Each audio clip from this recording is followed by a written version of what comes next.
Potato harvesting process. চলুন আজ দেখে নিই আমাদের গ্রাম অঞ্চলে কীভাবে আলু খোলা হচ্ছে,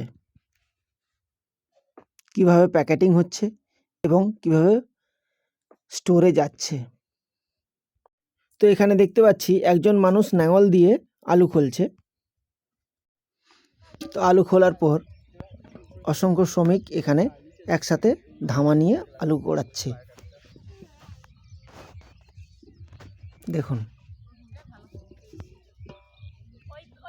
এখানে দেখতে পাচ্ছি প্রত্যেকটি শ্রমিকের কাছে দুটো করে ধামা রয়েছে, কারণ এখানে হাতেই আলু গ্রেডিং করা হচ্ছে।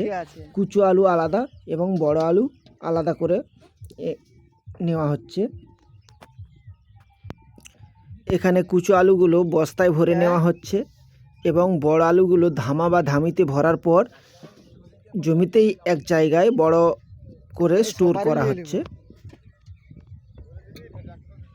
অন্যান্য বছরের তুলনায় এবছর আলুর ফলন একটু কম হয়েছে। এবছর বলতে 2022 সালে আলুর ফলন একটু কম হয়েছে, কারণ অতি বর্ষার জন্য আলু লাগাতে দেরি হয়েছে,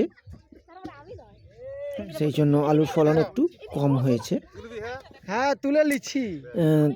এখন এবছর যে হয়েছে কাঠাপ্রতি 5 প্যাকেট 4 প্যাকেট এরকম। অন্যান্য বছর কাঠাপ্রতি 8 প্যাকেট অবধি হতো। হ্যাঁ, অন্যান্য বছরের তুলনায় এবছর 50% কম আলু ফলন হয়েছে।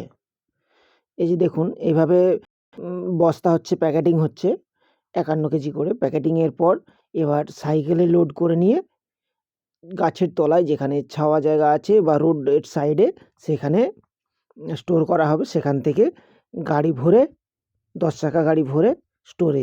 আপনার এতটা মূল্যবান সময় আমাকে দেওয়ার জন্য আপনাকে অসংখ্য ধন্যবাদ। অবশ্যই আমার চ্যানেলটি সাবস্ক্রাইব করবেন, লাইক করবেন, কমেন্ট করবেন এবং বেশি বেশি করে শেয়ার করবেন আমার ভিডিওগুলো। ভালো থাকুন, সুস্থ থাকুন।